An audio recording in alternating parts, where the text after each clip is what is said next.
Chapter 9. Preparing Your Place. And all mine are thine, and thine are mine.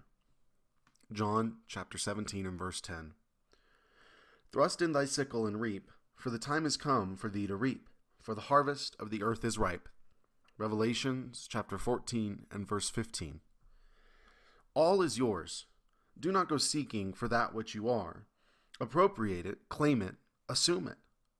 Everything depends upon your concept of yourself.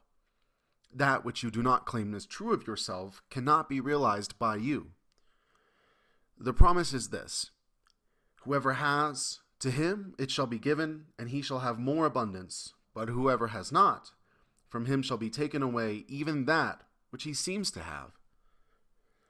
Hold fast in your imagination to all that is lovely and of good report, for the lovely and the good are essential in your life if it is to be worthwhile. Assume it. You do this by imagining that you already are what you want to be, and already have what you want to have. As a man thinks in his heart, so he is. Be still and know you are that which you desire to be, and you will never have to search for it. In spite of your appearance of freedom of action, you obey, as everything else does, the law of assumption. Whatever you may think of the question of free will, the truth is your experiences throughout your life are determined by your assumptions, whether conscious or unconscious. An assumption builds a bridge of incidents that lead inevitably to the fulfillment of itself. Man believes the future to be the natural development of the past, but the law of assumption clearly shows that this is not the case. Your assumption places you psychologically where you are not physically, and then your senses pull you back from where you were psychologically to where you are physically. It is these psychological forward motions that produce your physical forward motions in time. Precognition permeates all the scriptures of the world. In my Father's house there are many mansions. If it were not so, I would have told you. I go to prepare a place for you. And if I go and prepare a place for you, I will come again and receive you unto myself, that where I am, there you may be also. And now I have told you before it came to pass, that when it has come to pass, you might believe. John chapter 14 and 2 and 3 and verse 29. The I in this quotation is your imagination, which goes into the future, into one of the many mansions. Mansion is the state desired. Telling of an event before it occurs physically is simply feeling yourself into the state desired until it has the tone of reality. You go and prepare a place for yourself by imagining yourself into the feeling of your wish fulfilled. Then you speed from this state of the wish fulfilled, where you have not been physically, back to where you were physically a moment ago. Then, with an irresistible realization and forward movement, you move forward across a series of events to the physical realization of your wish, that where you have been in imagination, there you will be in the flesh also. Unto the place from whence the rivers come, thither they return again. Ecclesiastes chapter 1 and verse 7. I really love this chapter because it again affirms in us that the power is inside. It's not outside. And I think that when we are learning this, I know it's important that we continue to come back to this. And sometimes it can be easy to get distracted. It can be easy to get distracted by events, by different things going on in your life, to where you come under the veil of illusion that the external world is objective and the creator of your life, or that there is some unseen force dictating the turn of events that occur in your human experience. What I love about this chapter is that it simply reaffirms the truth that we already know, that imagination is God. Imagination creates reality, that where we are in imagination and assumption, if persisted in, we will find ourselves physically. Where we are in imagination, if persisted in, we will find ourselves in physically. Whoever has, to him it shall be given, and he shall have more abundance. But whoever has not, From him shall be taken away even that which he seems to have. I love this verse because it doesn't speak to external possessions. It speaks to the internal state. This scripture does not speak to external possessions. It speaks to the internal state. And to the one who assumes that he is abundant, to him abundance shall be given, and he shall have even more abundance. But whoever does not have internally, whoever is totally aware of poverty and aware of how much they do not have and aware of how much success is not happening and how much they wish that life was different, to them, everything they have will be taken away, and even that which they think they have. So we find here that as a man thinks in his heart, he truly does become. That what we are 100% convinced is true about ourselves, 100%, with total naturalness. And what's an easy way to figure out what state you're living in? Go into a place of rest and examine your beliefs. In another one of Neville's chapters, he says, we create according to our resigned will. And our resigned will is what we are most natural about. Because you'll find that when you're in a resting state, you think about this stuff regardless. You'll find that what you're thinking about in a resting state and how you're viewing yourself in relation to the world and how you're viewing yourself in relation to your circumstances, whether it's finances or relationship or career, this is ultimately perpetuating itself. What we are aware of being is magnified by what we are aware of being, right? And it produces itself in our world. Man believes the future to be the natural development of the past, but the law of assumption clearly shows that this is not the case. Your assumption places you psychologically where you were not physically, and then your senses pull you back from where you were psychologically to where you are physically. And it is these psychological forward motions that produce your physical forward motions in time. This is what's really, really important. It is these psychological forward motions that produce your physical forward motions in time, as we discussed in chapter 8 and chapter 7. Assumption is everything. And we act and we live and we breathe and we think and we feel inside of the container of our assumption, our concept of ourselves. So we can never get away from our concept of ourselves. We can never escape what we believe to be true. And even when we are persisting in negative states, we're still preparing a place. Because where we are psychologically, there we will be in the flesh also.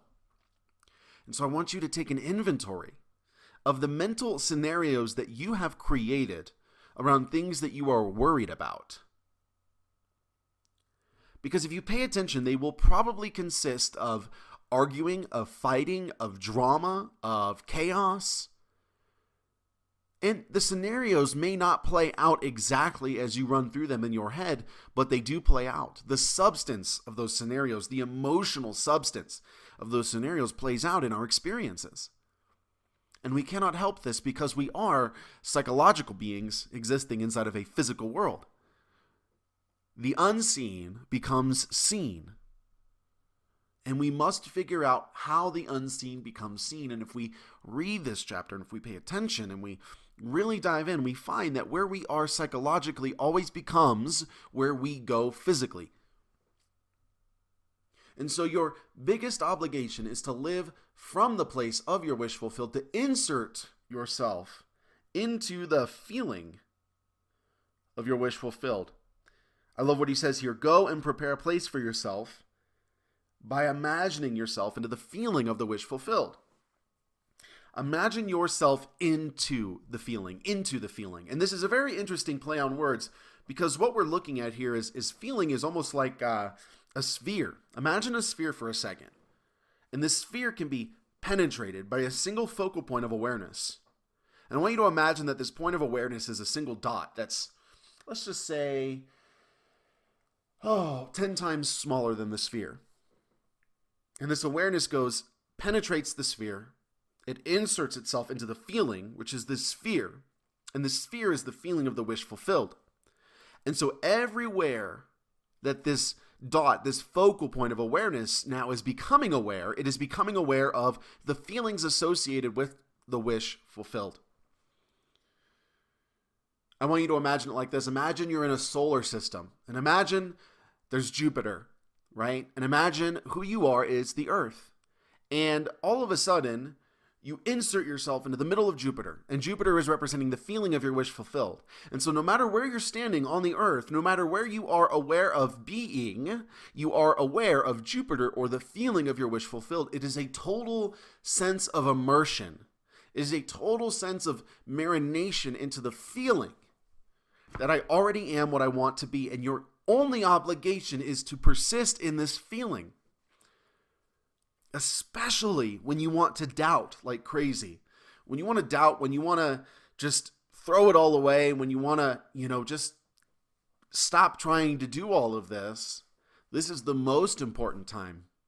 This is the most important time because this is where, in those moments of doubt and heaviness, this is where the parts of you that are not in alignment with a state you have created are being eliminated. Yeah. Those moments of heaviness and doubt are where a part of you that isn't in alignment with the state you have created is being eliminated. And it's important to come to the awareness of this. If you're going through a hard time, take a step back. Take a step back. All is yours. Don't go seeking for that which you are. Appropriate it. Claim it. Assume it. Everything depends upon your concept of yourself, and that which you do not claim as true of yourself cannot be realized by you. And here's the thing, even if the thing wanted comes into your life, that which you do not claim as true of yourself cannot be realized by you, and so it will be lost. It can come into your life, but it will be lost. This is why now, while the world of senses may deny it, you immerse yourself into the feelings, the marinations of the wish fulfilled. And you persist in those because whoever has, to him it will be given. And he shall have more abundance, but whoever has not, from him will be taken away even that which he seems to have. Think about it. Whoever has, to him it will be given. It will be means coming at a future point, or at some point it is an unraveling, right? And to him who has not, everything will be taken away. In the same sense, it's unraveling. It's an unraveling of either gain or loss, which there really is none or the other, but from the perspective of this individual. And here's the really cool thing. When you realize that you are imagination, you're not the individual, it's so much harder for you to go into those states of lack and of poverty and of all these different things, because if you are constantly marinating on the fact that you are imagination, that everything is yours, where is the stress going to come in? Where is the worry going to come in? It's not, because you are solid in your identity. You are solid in your identity. And this is what is important. Because right now you're preparing a place for yourself. By the merit of what you are continuing to live in your imaginal states, you are preparing a place for yourself. It's important that you're mindful of the place you're creating, because it's all yours. You can have whatever you want. You can have the crappiest circumstances, and you can have the best of circumstances. And that's all relative to you, because you are the operant power in your life. You, imagination, not you, the individual. You, imagination, are the operant power. So go forth. Live boldly from this place of being that which you want to be, and I guarantee you, this physical world of Caesar unfolds in accordance with your 100% convicted assumptions and concepts of yourself.